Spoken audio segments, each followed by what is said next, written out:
আমার শ্বশুরবাড়ি থেকে গায়ে হলুদের তত্ত্ব নিয়ে আসতে যেহেতু দেরি করে ফেলেছিল, তার জন্য আমার গায়ে হলুদ হতেও দেরি হয়েছে। কারণ ওরা তত্ত্ব নিয়ে এসছে, তারপর আমার আশীর্বাদ হয়েছে বিয়ের দিনই, আগে হয়নি। বিয়ের দিনই একবারে আশীর্বাদ হয়েছে, তারপরেই গায়ে হলুদ।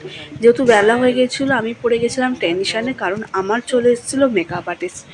যেহেতু মেকআপ আর্টিস্ট, সে তার টাইম মতো একদম পারফেক্ট টাইমে চলে এসছে, কিন্তু আমার এখনও গায়ে হলুদ কমপ্লিট হয়নি।